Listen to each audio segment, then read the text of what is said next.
Hey everyone, and welcome back to On a Water Break, the podcast where we talk about everything you and your friends are talking about at rehearsal on a water break. This week we are live on Facebook, YouTube, and Instagram. Plus, we have some super amazing news-making guests. We'll also find out what made Steven say, I also wanted to quit band as a freshman, but my parents made me stay, and I am very thankful they did that because now I will be going to the Eagles home opener. I will have a little championship ring on my finger from all my good years playing bass drum. and why Nicole said, If you have a show that's going to be coming out in like 2 weeks from now, you're not going to have it on that day. I'll listen more on this week's episode on a water break. 8 off the mat and go. Welcome to On a Water Break, the podcast where we talk everything marching arts. Everyone, bring it in. It's time for a water break.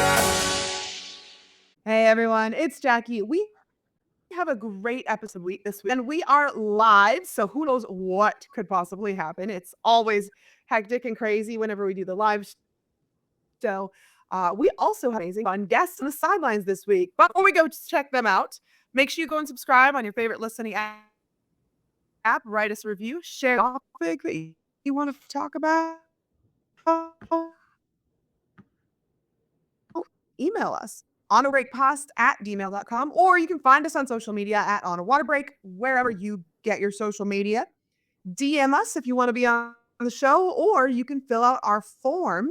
We will get that and we will put you on our show. Check it out at our link in bio. I don't know if you're talking to me or not. It's coming through super choppy, Jackie, but I'm excited to be on the sidelines. Same. Me too.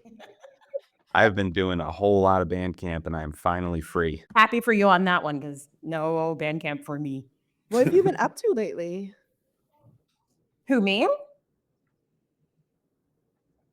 Yeah, go ahead, Nicole. Okay. I've got pretty much like a handful. When I say a handful, like in all, I think I had 7 clients this summer going into the fall. So some groups just got flags and some groups got uniforms and flags. And then I had 2 groups that got uniforms, flags, backdrops, band uniforms. So when it has more things going into it, like I feel like I've become good friends with the band directors, or either the nagging that keeps calling and doesn't want, they don't want to talk to you. But it's fun to, go through all that. And I can't wait to see what all of that work looks like on the field. So. Yes, I mean, that's got to be a super busy time of year for you right now because everyone's calling and they're all like, where's my stuff? Okay, so I haven't gotten any of those calls yet. Yet. Because I actually tell them at the very initial meeting, like, you're going to hear from me kind of ad nauseum. So if you can't do anything, with me right now, then give me a text. Hey, we have Jase here. Jase Peeples, how are you? Hello. Thank you so much for having me back on. You're welcome. Now, I wasn't on the original episode that you were on when we were promoting Twirl. Yes. However, I did go out and get the book and read it. And I was very happy to see that. And then that's when I started going, I'm a rabbit hole kind of person. If I read a book or if I see a movie that I really like, I'm going to be like, ooh, where is this person from? Or what else did they do? Now, since I already know about color guard. So I was just like, yes, okay. And then like just looking through and I'm like, okay, now that I see like pictures of you in your uniform when you were younger, I'm just like, I believe 100% that we probably crossed paths in some way, shape, or form. Oh God, yes. And yeah, I have to say, over watching the show over the past couple months, I've become such a fan of yours, Nicole. You always have like such great insights that you share. So thank you. That feels great coming from those times when you're like, okay, what am I doing with my life? And then it's like, an amazing summer, not only like an incredible DCI season, but I've been out, promoting the book for a while now, and just getting the reception from my color guard and drum corps family has been amazing. I was just in LA. We had a signing at the Barnes and Noble at the Grove down there. Oh, wow. So who I hadn't seen in like years and years who I used to march with, like who marched in other guards. And it's just so nice that this activity gives us lifelong friends that pop up when you least expect them sometimes. It's wonderful. I just had an idea that we should actually have some of your copies of Twirl at WGI and set up a little place where you can actually like sign. Well, funny that you mentioned that because I am planning on going to WGI and getting a table there to be available for that week.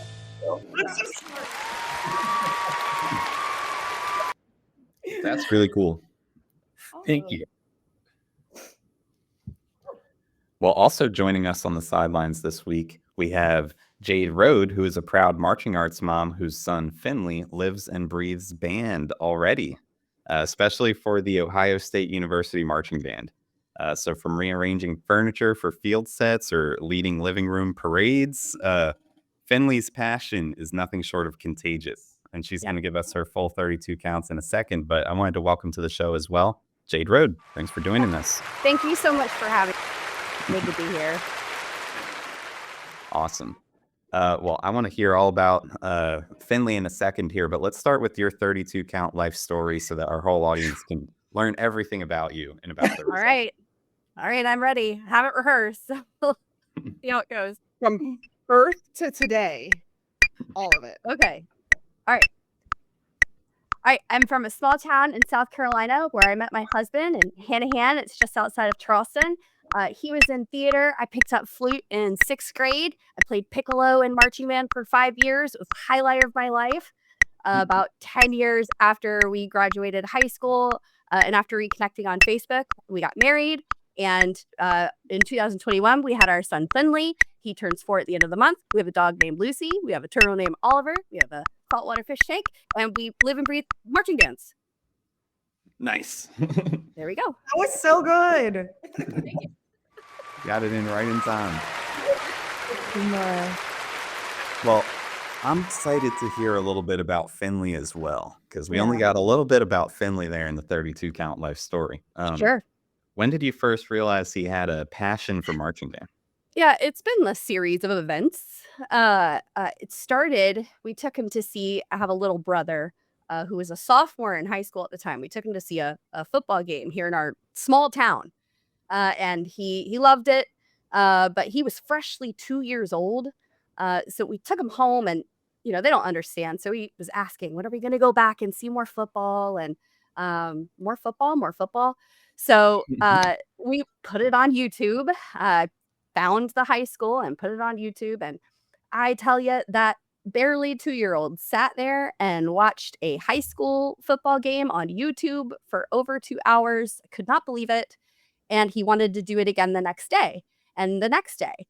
And then he started just asking for the first 2 or 3 minutes over and over and over again. And he called it flags. He was really excited about the color guard being there and hearing the music of the fight song, the marching band all lined up and the football players running through. That was contagious and he loved it. But Mama was tired of watching those same 2-3 minutes over and over again. It was around that same time he was starting to pay attention to what we have in our, like when we have our phones up. And he heard, I came across a reel on Facebook, and it was the Bluey intro song being played by Purdue on the marching field. This 30-second clip. 30 seconds is shorter than 2 minutes. So we watched it, and I was tired. So I went looking for the full halftime show. It's a cartoon halftime show. And it's like 11 minutes. Whew, I get a little break, and he would watch it over and over, start performing it more and more. He would look past the cheerleaders in the foreground to watch the band and recreate what the band was doing. It's my kind of kid. Yeah, I mean, it's pretty cool. It's easy for me to plug right into because I have, a history with marching band. So I thought, let me look up some point of view videos from the field. And that's when we found Ohio State, and from every angle imaginable. And so the rest is history. Yeah. Wow. He's doing I was amazed too to find how quickly he found the beat.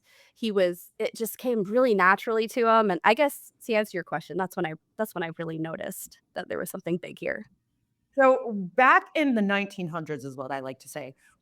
Before we had like, all the videos on the phones and everything like that, like whenever there was a video up, you would, or a video, like VHS, you put those things in, you played it, rewound it, played it, rewound it. Then you went outside and tried to recreate it. At least that's what I did.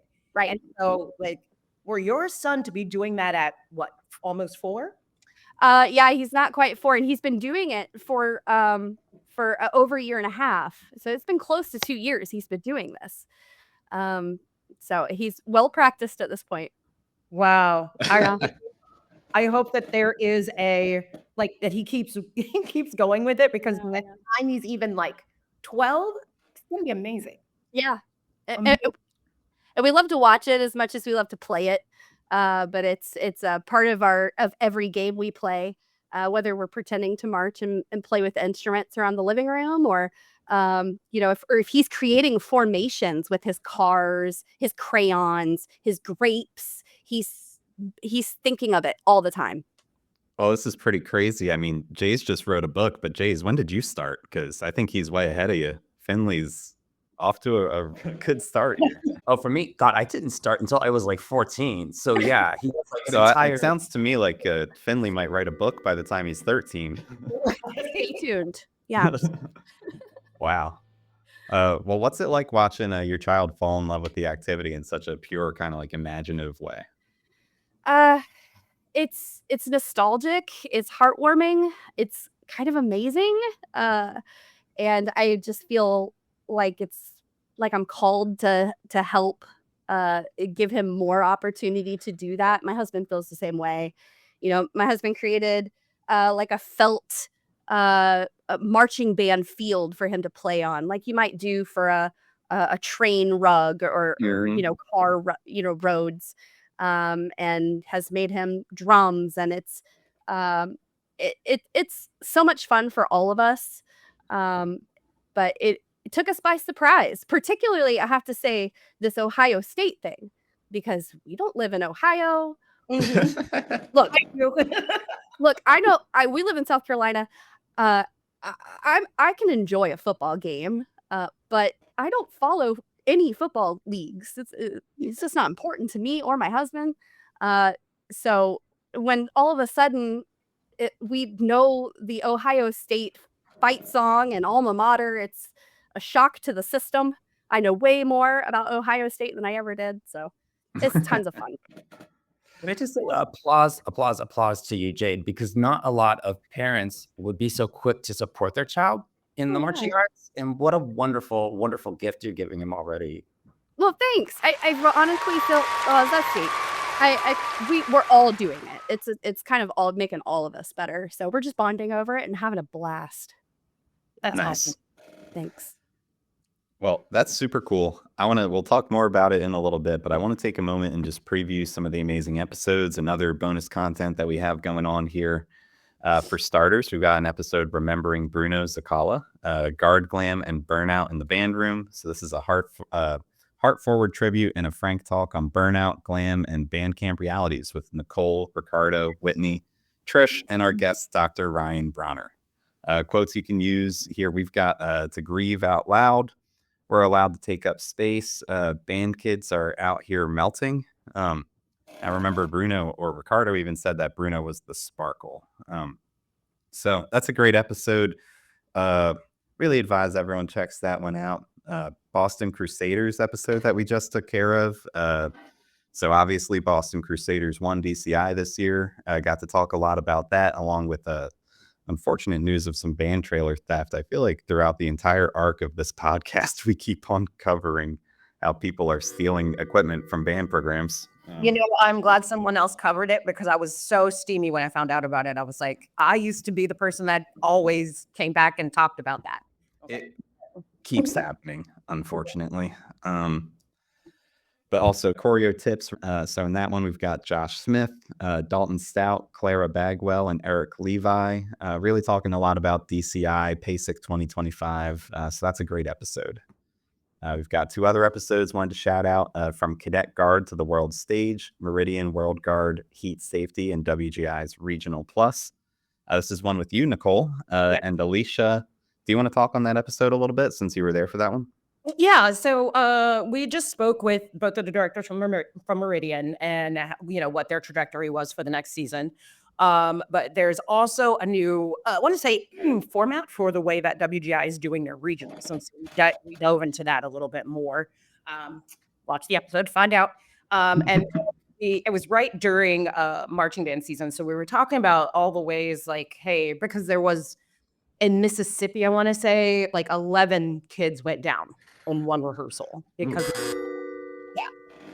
so and that got a lot of interaction and a lot of people talking to see what could actually happen to prevent that, like in different ways. So it was really good to get through all of that and just talk about all of the things. And also Angela runs a cadet guard, and I told her, I was like, hey, it takes a certain person with a gigantic amount of patience to be I guess you could say a cadet guard director. So we talked about that for a little bit too. Yep.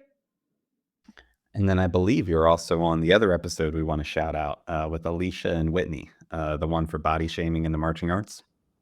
Yeah, we did that a little while ago. I think we just got it to the point where we were going to film it. And well, that was a little bit ago. It was during Winter Guard season.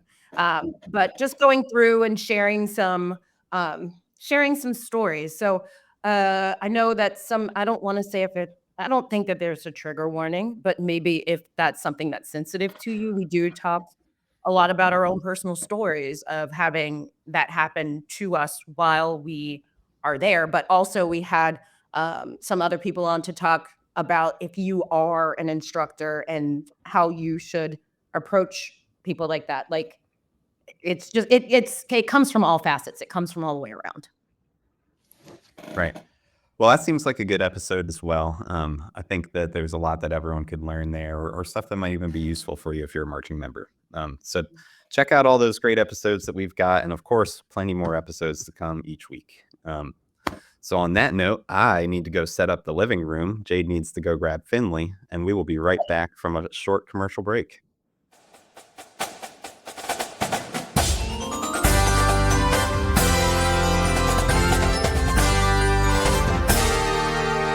Celebrating its 25th anniversary, Guard Closet was founded as a consignment shop in 2000. Since then, it has grown to become your one-stop shop for the marching arts. Do you need consignment uniforms and flags for your color guard, marching band, or drumline? We have thousands of sets of consignments in stock and ready to ship. Do you need show design and custom choreography? Our designers have years of experience in the marching arts. Do you need to sell your items and clear out your storage areas? We take in more than 600 sets of consignments each year and return hundreds of thousands of dollars to our consigners for their sales. Do you need to have your students order shoes, gloves, and other equipment? We can set up a microsite for easy student ordering of a wide variety of items. Do you need custom costumes or flags? We can help get you great designs from our team through top vendors like Show Day Design. Have you listened to our podcast on a water break? Weekly episodes and bonus content keep you entertained and informed with what's going on in the marching arts. For over 25 years, Guard Closet has been here to help. Check us out at guardcloset.com or follow us on social media.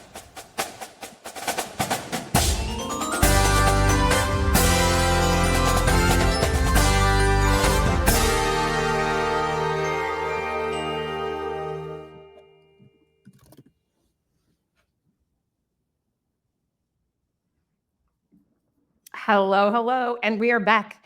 Now it is time for the news.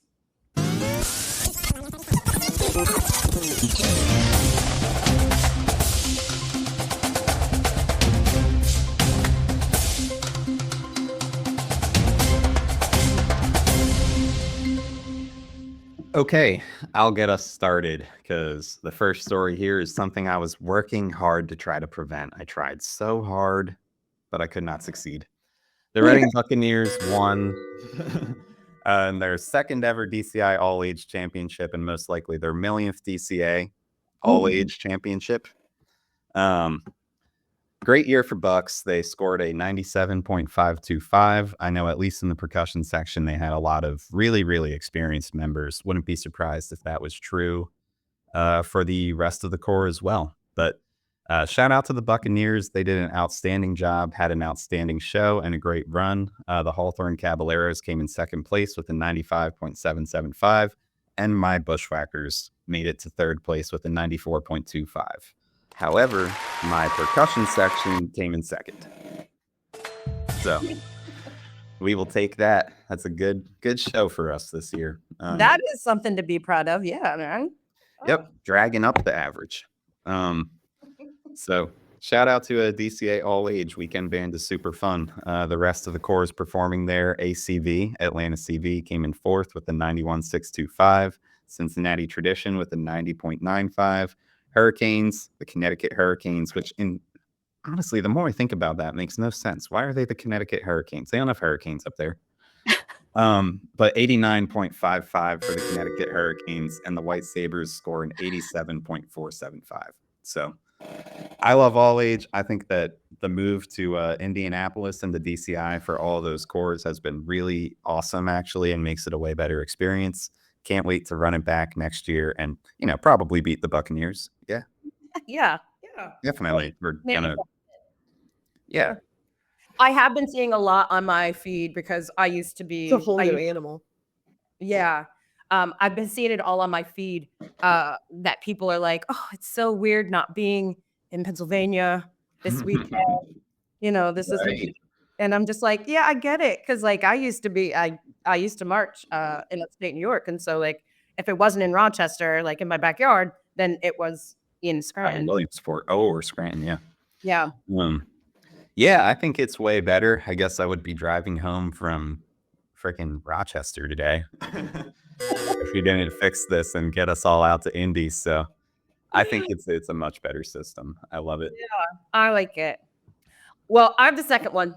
The second news story. It's the Spartans secure historic open class repeat. So the Spartans earned their third consecutive open class title with an 82.150. And that was at DCI Finals. Well, they did some kind of, I want to say, trial mock run that they were still in open class, but still doing some world class things. And I think this kind of puts them into the mix of, hey, you're going to be completely world class next Yeah. time. I'm hearing that too. So you've heard that Spartans is going to just be a world class core next summer?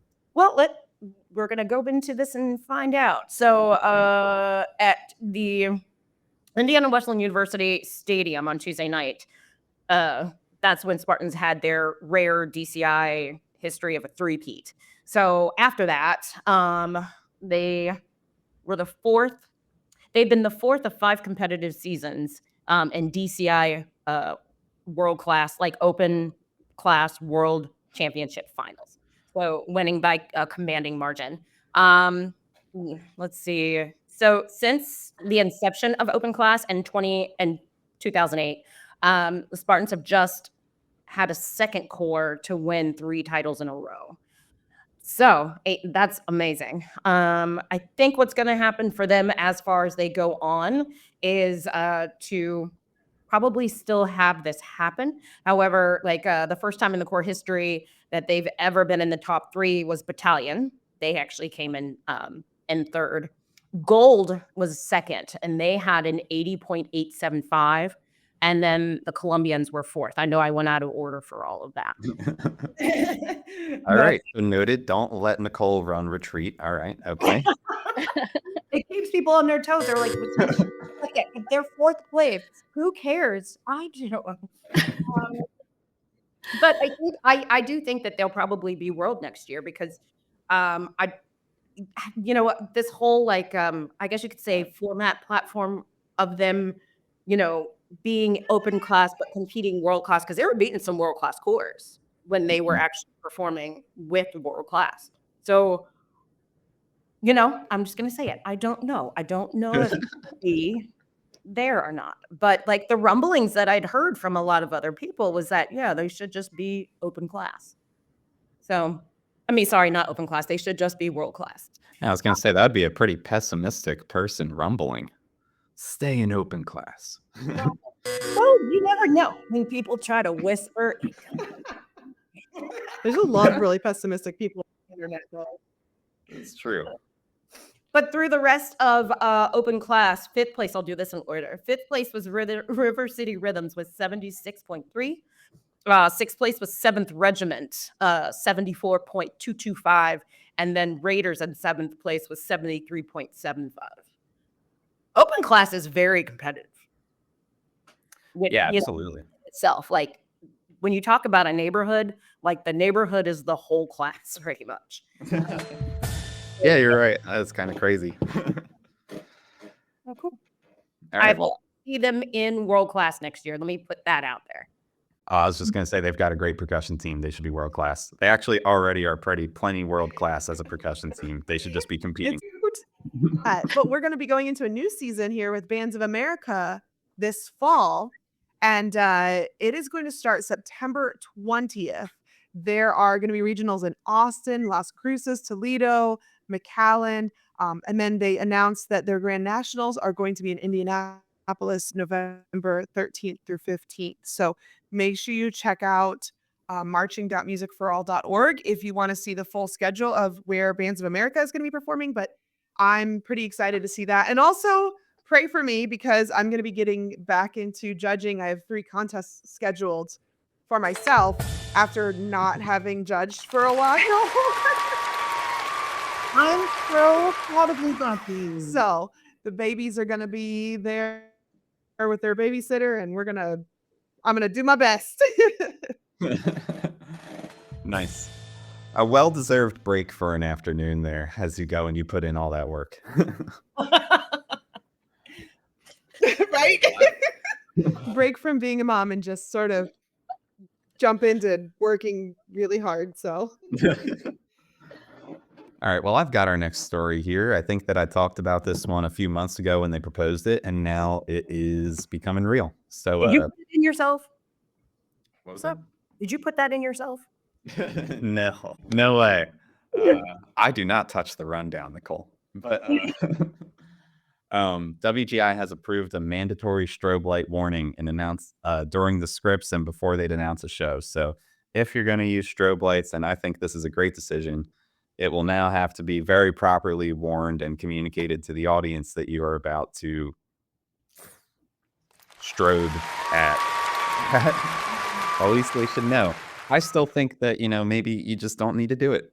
That's just my opinion. But at least now we have, I think, a better system around it. And something else that's interesting for percussion coming up, I know they were testing this out in California for their local circuit championships, but they're going to start using some acoustic carpet panels. So the idea here is to deaden the sound a little bit more and make things speak a little bit less boomy inside the UD arena. They started using those last year in California. And I think I remember John Mapes and maybe some other folks from just really, really big successful designers for percussion out there saying that they thought it helped and they liked it and they wanted to see WGI implement it. Well, WGI has approved it. So they're going to go in there. They're going to try them out this year. I'm interested to see how that'll change the sound in the UD arena.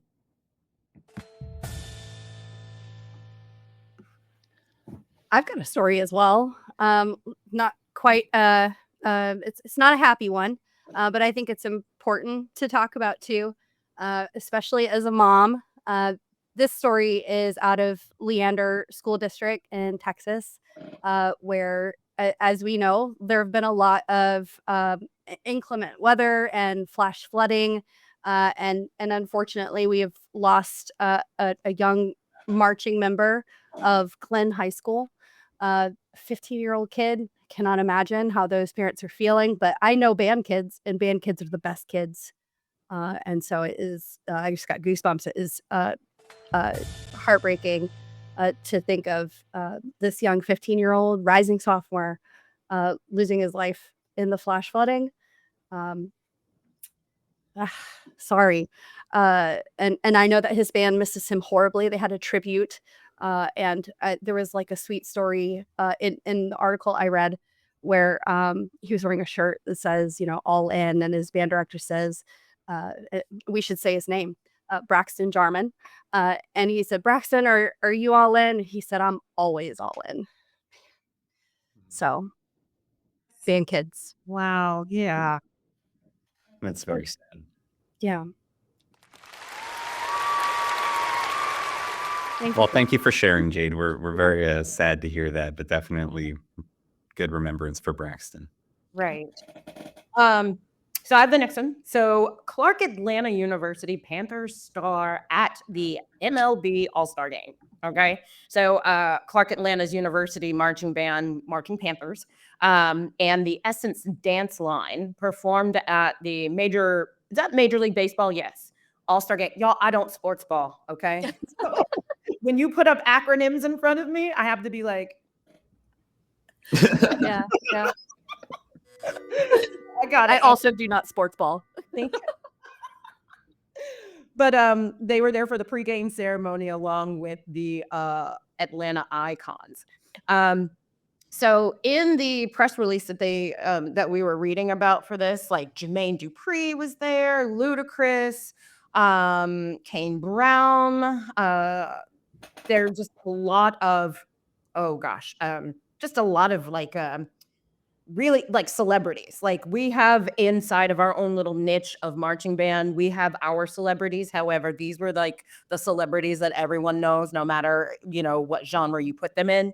But like they had Zach Brown Band, and that's where Kane Brown is from. Singer-songwriter Lauren Spencer Smith, and all kinds of just different cultures and different kinds of music that was there. Let's see, with Ludacris, or excuse me, Jermaine Dupri. With Jermaine Dupri, he has won numerous awards, including Grammys for Song of the Decade. A few years later, Ludacris amplified the momentum of having 18 top 10 #1 hits, selling over 20 million albums. With the they were all framed by the way that everything was set up. They were all framed by the Clark Atlanta Mighty Marching Panthers and the Essence Dance Line. And they played Welcome to Atlanta as a duo for energy performance by lights and stuff like that. It was their pre-show. You know what I mean? To have that all come down together. But it was just a great thing. So this is the 95th Midsummer Classic, and it'll be televised nationally on Fox. Oh, Tuesday, July 15th. Oh, it's already passed. But I'm sure you can still look it up on YouTube. Everything is on there. But yeah, take a look at that. That's awesome. Nice. Yeah, pretty crazy to see people perform with like Ludacris and stuff and all. It reminds me of like my Eagles drumline experience. Definitely just love seeing band in other contexts. Yeah. Yeah. All right. But Jase, I think you have our last story here, right? I do. Okay, so can we talk? Maybe you've seen this in your feeds all as well. I hope you have. Can we talk for a minute about the Wizard of Oz opening at the Sphere in Vegas? Have you seen these work? No. It's a classic Wizard of Oz film, and it's being screened in the Sphere, and it's been designed specifically for that arena. It's being called a 5D experience, and they have dropping from the sky. Have you ever seen this? Anyone? No. You owe it to yourself to go check it out. And I bring this up because it is such a next level spectacle. And I think whether you are a teacher or you are a performer, I think anytime you can see some kind of a performing art or something that is just new and different, you owe it to yourself to go see it. So I know not everyone could go get tickets. I swear to God, I'm not a shill for this. Not being paid for them, but it's just amazing. You owe it to yourself to at least check out the clips online, and just you never know where inspiration is going to come from. And that is inspiration if I've ever seen it. So check it out. Cool. I will definitely go check it out. It is funny to imagine that you're shilling for the Wizard of Oz. It is beautiful and so imaginative. I've been seeing all those videos on Facebook and stuff, and it's incredible. I would love to be able to go see it in person. And how many have we seen someone do The Wizard of Oz as a theme? So I'm sure something is going to be taken from that and incorporated into some Winter Guard show or some marching band show. The effects are just the way they do it in real time. It's incredible. Well, that's cool. I am definitely going to go check that out. And then I'm definitely going to go steal from it for my UP baseline this winter. Nice. Well, it's time for our Peak Group Travel Tip of the Week, brought to you by our sponsors at Peak Group Travel. They help you navigate your next adventure, whether it's across the country or Throwing just apples into the audience. Hi, everyone. It's time for your travel tip of the week with me. I'm Beth with Peak Group Travel. If you're doing a special performance on your next tour, make sure you contact the venue to be sure of everything that's included. Things like electricity, chairs, stands, lighting, and maybe even large percussion instruments might not be included. So make sure you check before you leave in case you need to bring anything on your own. Don't forget to like and follow Peak Group Travel on Facebook, Instagram, and LinkedIn. And be sure to email info@peakgrouptravel.com when you're ready to start planning your next performance tour. This is Beth with Peak Group Travel and your travel tip of the week.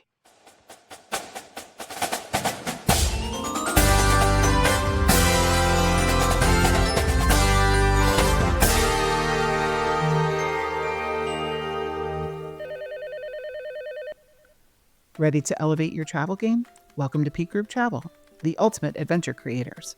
Whether you're planning an unforgettable class trip, a once-in-a-lifetime parade experience for your marching band, or a choir tour full of memorable performance venues, Peak Group Travel handles it all, so you can focus on making memories. From breathtaking international destinations to amazing adventures right here at home, Peak Group Travel customizes every journey to your vision. We're not just planners, we're your partners for the trip you want for your students. Our online registration portal makes managing your pre-trip experience smooth and convenient. We even collect your payments if you'd like. Picture it, effortless planning, unmatched experiences, and smiles that last long after the journey ends. That's the Peak Group Travel difference. And if you choose to partner with Peak on your next tour, and you mention that you heard about us on the On a Water Break podcast, you'll earn a $100 trip credit.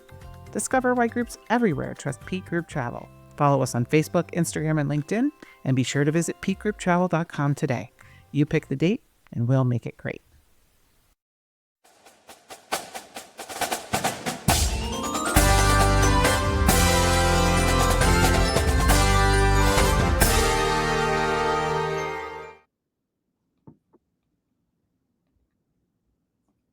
Okay, everyone. We're back. About to do our fun thing. We always do fun things. But it is time for our 60-second tech block. 60-second tech block. 60-second tech block! I always feel like I'm being yelled at. Always. And I love it. I love that. That was Ricardo. We actually taught together this summer at Academy. Oh, gosh. So in this segment, this is where one of our hosts, our guests, are put on the spot to deliver a nonstop 60-second tech block on a topic that needs some serious attention after the run we just had. Our special tech this week has come prepared with 3 topics that they can talk about for a full 60 seconds straight. No hesitation, no pauses, just pure technical gold. So this week, let's see. Since you did such an amazing job last time, I think we'll throw it over to Jase.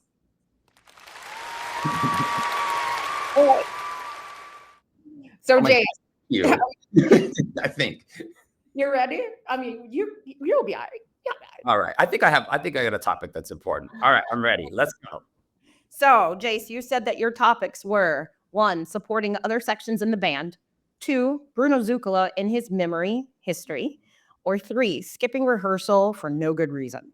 Okay, everyone, what do we want Jase to be talking about? Ooh, I can I vote for my own? It goes into the pool. Yeah, sure. Yeah, I would like to talk about the importance of supporting other sections within the band since we're just getting ready to go into marching band season. Okay. Yes. All right.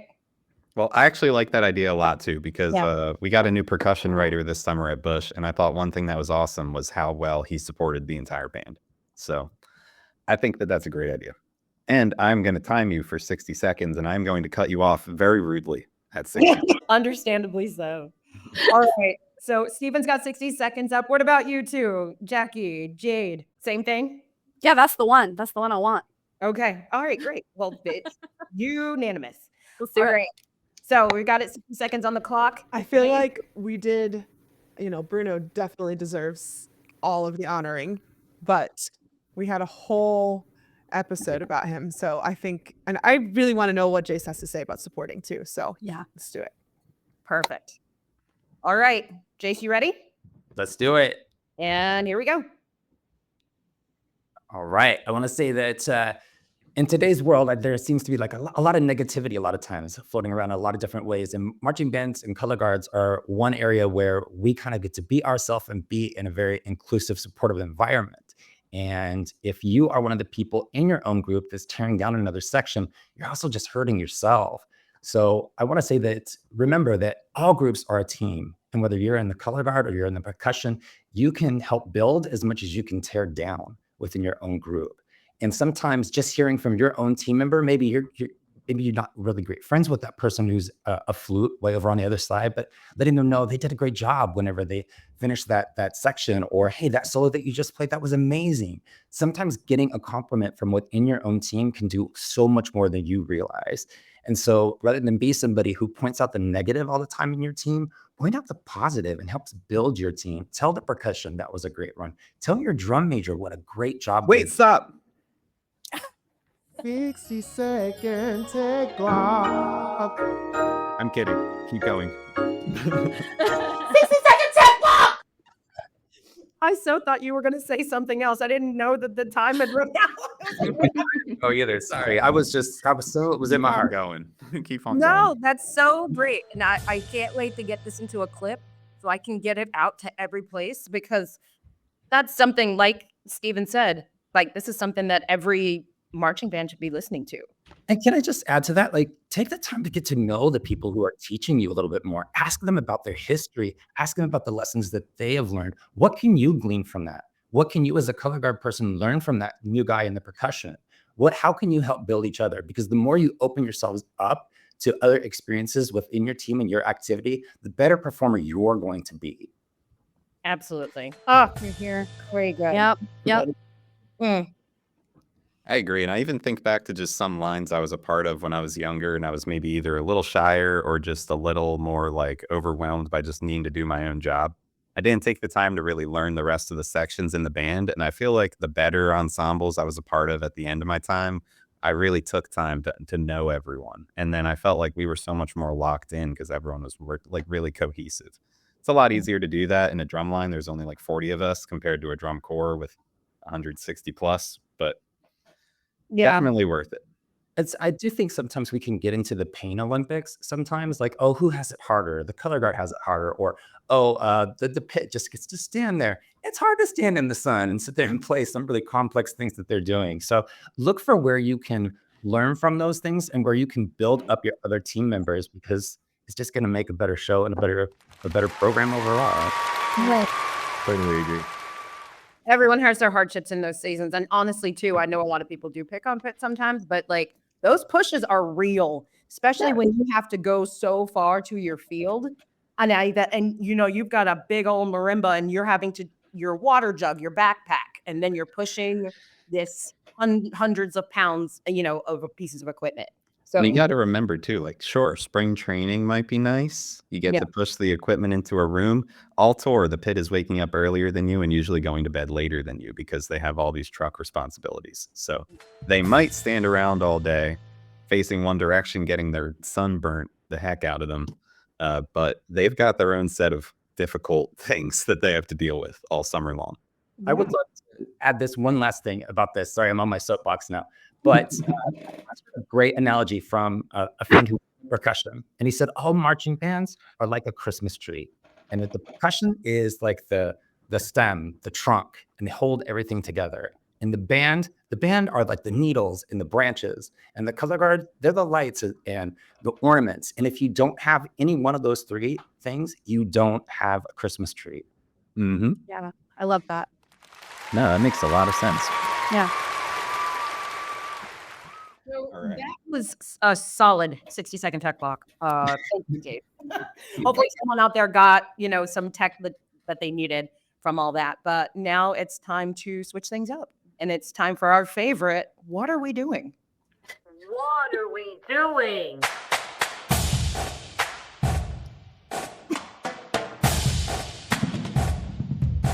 What are we doing? I can always tell who vibes with this. Always it's gonna be Steven because of all the percussion that's in it. We just got quarter notes. It's nothing but quarter notes.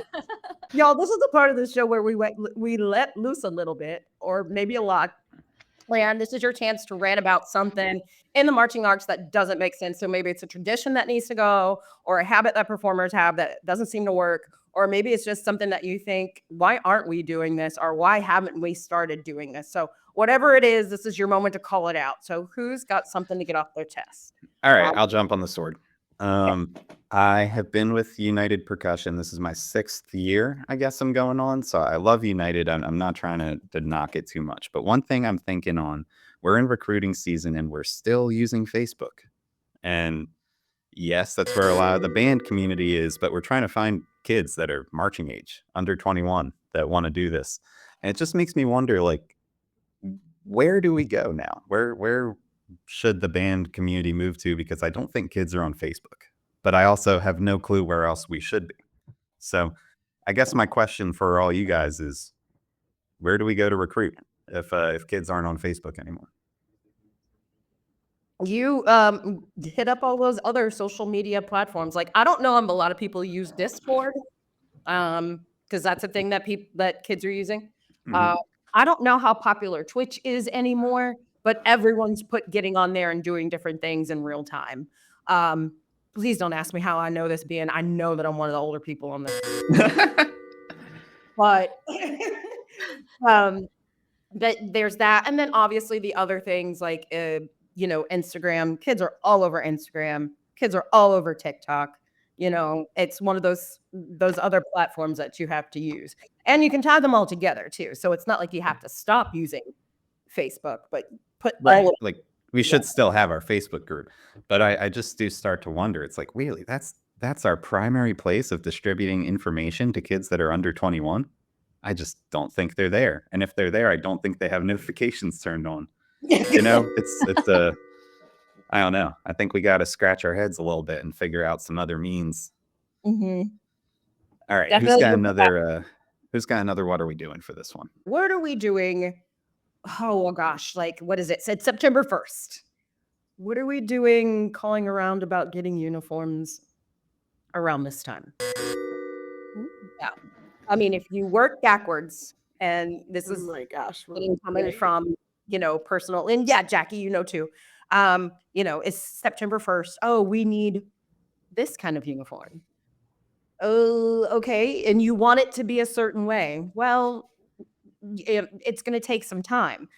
If you have a show that's going to be coming out in like 2 weeks from now, you're not going to have it on that day. Planning earlier and this is something I tell all my clients, planning earlier is probably the best way you can go about ensuring that you're going to get your uniforms in time. And if not, then it's consignment all the way. Or you jump on Facebook on those pages. And if someone's selling something that you like, yes, but like your actual vision is not going to be the vision that you have. And it's in the nicest way possible. It's just sheer lack of planning. Like, I know that if you are in all of the realms of the marching, arts, then yeah, you just came off of DCI tour. And then probably went straight into college marching band, but you also work with a high school marching band. Well, honestly, at the very beginning of things, and yes, I understand that I do the most. I get it. But at the same time, mark your calendars with different times with, hey, this is the time I need to start doing this. This is the time that I need to start calling around about this. Because what'll happen is you'll talk to someone in those companies and this is what I want. And yes, I want it to be custom. And then they come back to you like, you're not going to get this for a lot of weeks or a number of weeks. And that's a hard thing to say, but at the same time too, it's just like, you may not get what you want, but maybe take a look at the consignment side. like at Guard Closet. We have lots of uniforms that are ready to be sold. Perfect.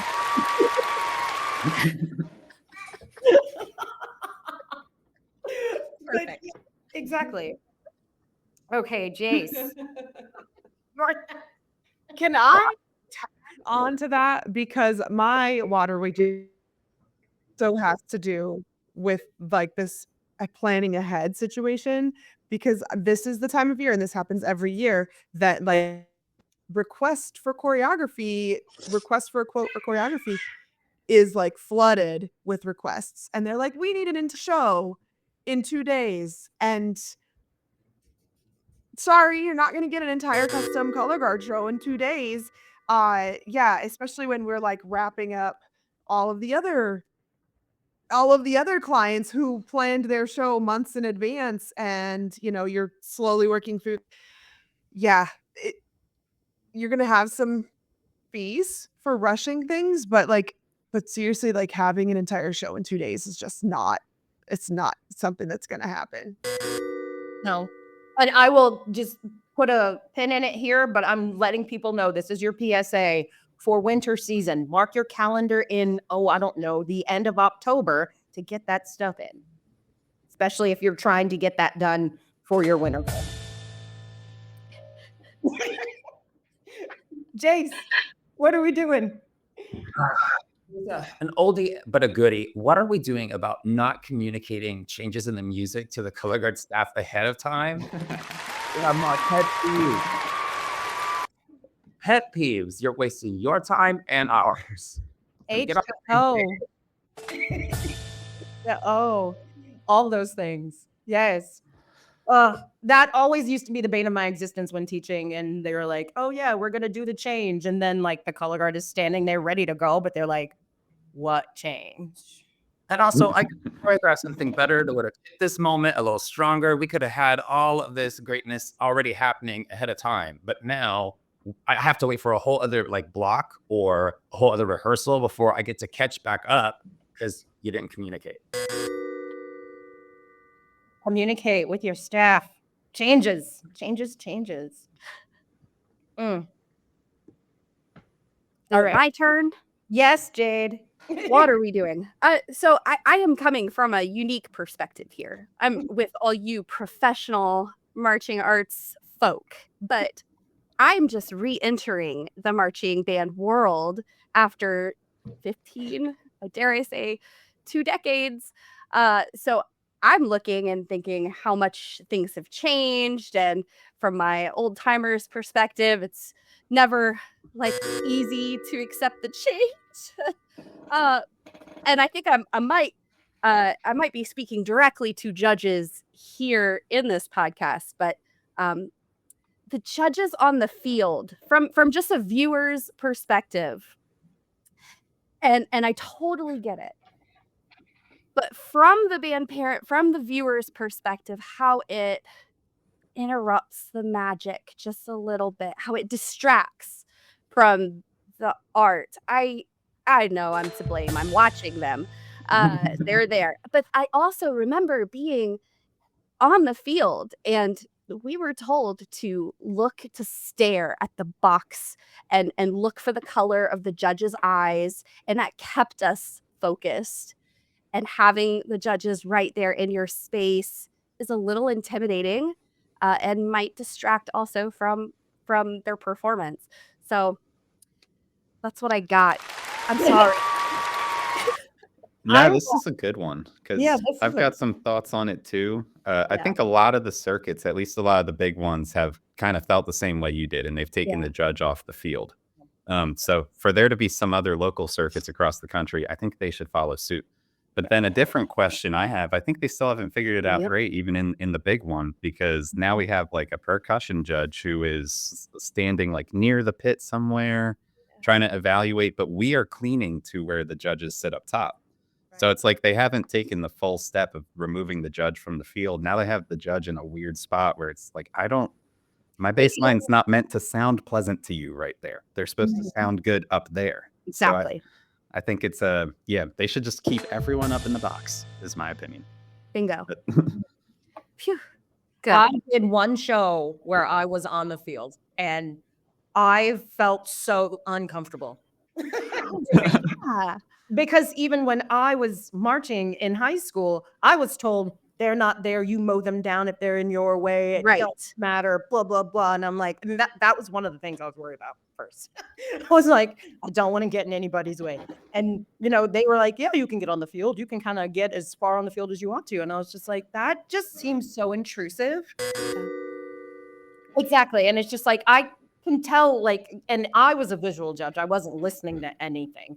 But yeah, I don't know. I agree with you. I don't think that there should be, judges quite on the field. And if you are visually, yes. But as Stephen was talking about, how much can you actually evaluate if you're only 6 steps into the sideline? Right. Yeah. They're like, oh, your bass drums just sound really unpleasant. I don't like that sound. You weren't supposed to stand right there. It's not meant for you. It's supposed to sound good from up there. Yeah. Exactly. Man, it kind of reminds me of something fun too. Back when I was marching in 2018, they still had judges on the field. And at Crown that year, we were doing a show called Beast. So we were very and I remember that we used to actually try to go scare the judge. If there was a judge nearby at the right time while we were maybe doing just character stuff, jumping around, you weren't necessarily on a dot. We would go get up their face, ah! And I remember on one tape, the judge was like, dude, just calm down, man, chill. So I don't even know if we were helping our goals. He might have been frustrated. He might have been like, this is out of pocket. I'm not going to put you ahead of Vanguard tonight for that.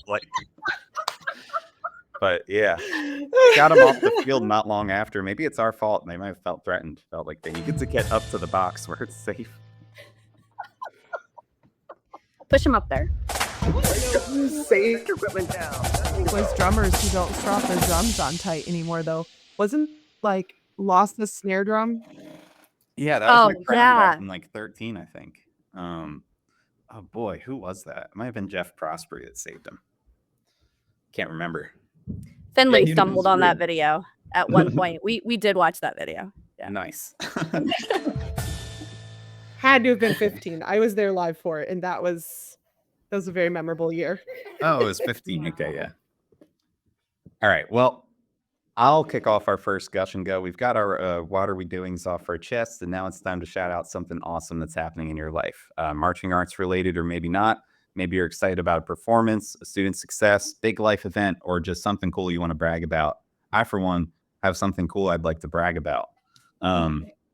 Eagles Drumline is going to be out at the game Thursday night, of course, but we're going to help raise the banner for our Super Bowl champions in front of our divisional rival, the Dallas Cowboys. In times like this, I'm just wow, can't believe bass drum got me here. Pretty cool. So any high school kids that are out there feeling like they want to quit, maybe you're a freshman. I also wanted to quit band as a freshman, but my parents made me stay.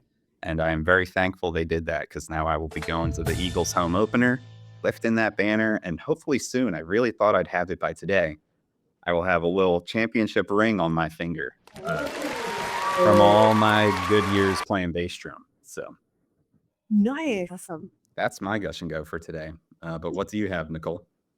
Oh, goodness. I don't know if I should be gushing and going about how busy I'm going to be, but but I'm excited for it. It always makes the lull between DCI and then the beginning of marching band season worth it. But yeah, I'm excited to start seeing all the different marching bands and all around. I'm doing a lot more shows in upstate New York this year. And I'm actually going to be doing 2 different traditional style shows. So that'll be fun. And one of those shows, I'm doing course style and traditional style in one show. So that's going to be fun. And it's going to be a long day. Excited for it. And it's just, I like being able to see the different ways of doing things too. The only, I guess you could say, style that I haven't judged yet for marching band is, I don't want to say historic. Maybe it is. Military. And they only have those marching bands in Texas, as far as I know. But I would love. I never even heard of it, actually. This is the first time I'm hearing of this. Oh, and they always have it. UIL, which is that governing body in Texas. When they do their different categories for whatever year, they have a historical military. Oh, yeah. They have a military style or caption. So they judge them on that too. And I remember the first time I saw it, I was just like, this is amazing because the drum major stays with them on the field and they do everything together. And it's, yeah.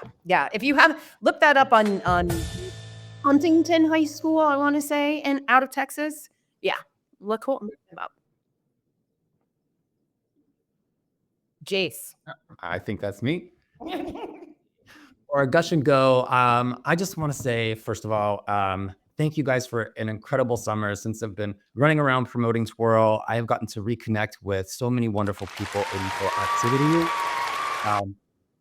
And I've loved hearing from so many of you, whether you love the story or you want to talk about your own stories. Please keep them coming. I love this activity and how it has really, this last summer has reminded me that it has given me lifelong friends and an extended family that reaches far beyond even what I thought before. So thank you so much. I can't wait to see some of you as we continue this journey. So. Yes, I come to WGI. Definitely. Oh, Jade. Yeah, we do have some big news right now. Finley is a quarter finalist right now, which means he has surpassed 99% of entries to get this far. But he is a quarter finalist for Toddler of the Year, which, if I'm being honest, is like a easy competition to criticize. Very, beauty pageant, and my kid makes everybody smile, and I love that. That's wonderful.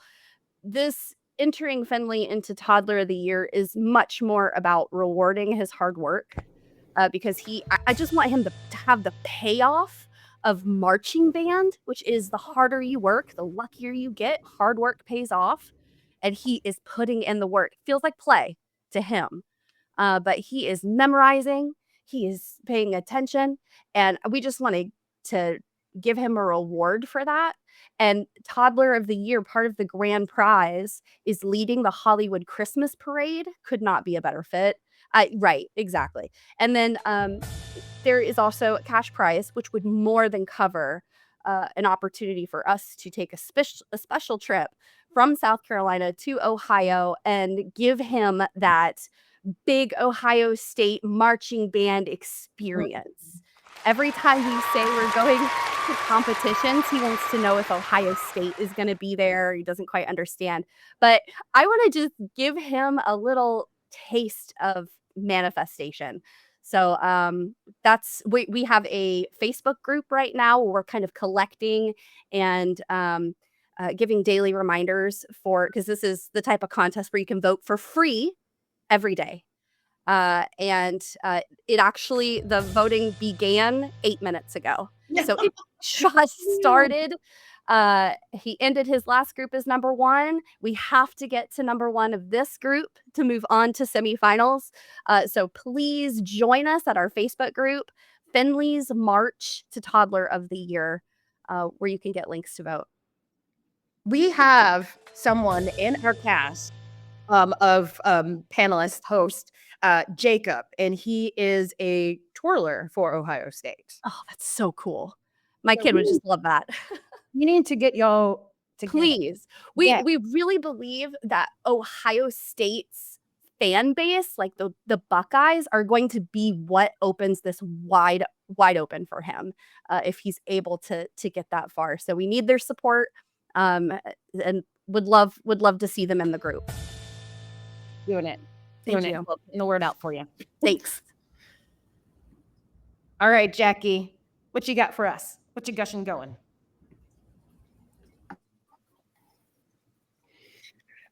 I am so excited. I mentioned it earlier, but I'm getting back into judging this year, and it's been a long time. So I did a little bit, just very little bit last year, and I've gotten training and stuff, and just brushing up on some judging techniques. So I'm like kind of enjoying it. At the same time, I'm like, okay, I've got the kids and I'm figuring out like when to fit this in, like the time to do it and the time to like schedule it and getting help with them when I go do judging. So that's kind of what I want to gush about, is just like getting back into the swing of things. It's been such an experience, and I feel like obviously motherhood has changed me a lot from the way I was before, but I'm also utilizing all of the skills and like experiences that I have from like marching band and drum corps and everything else to get myself into this position and be able to actually like do everything and balance it all. I am super happy for you. Like, honestly, it's just speaking from the other side. Come on. Come on. They need you. They need you. Just stay off the field. Right? I stay in the box. In the box. I only ever did that once, and man, that was the scariest experience of my life, judging on the field. Oh, sure. Especially color guard. No doubt. Hey, it's called Gush and Go, not Gush and Stay. Let's go.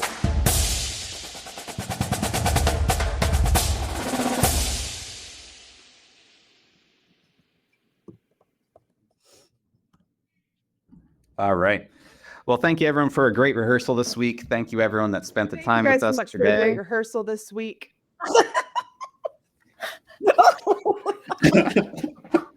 And we really mean it. We do really mean it. Say it twice. All right. Jackie, how about you do it? I'll bide some time here until the connection gets through to you, and then you got it. I feel like any second now you'll hear us. It's all you. Okay, I got you. Thank you everyone who was spending time with us today. Stephen, Nicole, obviously I love seeing you guys each month. This whole like live stream thing. I know sometimes it can be crazy, especially when you have technological issues like I've been having all day. Jase, can you shout out where all of our listeners can find you on social media? Oh yeah, you could just find me at Jase Peeples on Instagram. And if you're interested in ordering a copy of Twirl, you can find it on Amazon and also Barnes & Noble. And Jade, one more time, you want to shout it out where we can find you and vote for Finley? Yeah, there are 2 places you can find us. We've got some cool videos on TikTok of Finley's marching. That is at the Rhode House, and Rhode is spelled Rhode. It's our last name. But really, what I'm hoping to do for my kiddo is to have as many people in his Facebook group as possible. That is where the voting takes place, in Facebook. You must have a Facebook. And that group is Finley's March to Toddler of the Year. Please join. Yeah. I will be there right after this podcast. Awesome. It voting is open. So let's if you got a question or a good topic to talk about, make sure you email us at onawaterbreakpodcast@gmail.com, or you can find us on all of our social media and DM us if you want to be on the show. We also have a form for you to fill out, so go check that out in our link in bio on all of our social media. You could also just take out your phone and make a little video recording, and maybe we'll add you into the podcast. One more thing, don't forget we have a YouTube channel, so go and subscribe so you can see all of us there, and you can watch our live streams actually live. We love to include our viewer comments in the video. We love to do shout outs and things like that. So make sure you subscribe to that. And then before you close out of your podcast listening app, go subscribe to our podcast, write us a review, share this episode with a friend, follow us on social media at On a Water Break, and we'll see you at the next rehearsal on a water break. Good practice.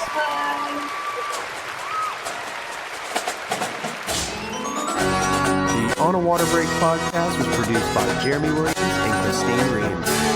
The intro and outro music was produced by Josh Lyda. To learn more, visit lydamusic.com. And until next time, thanks for tuning in.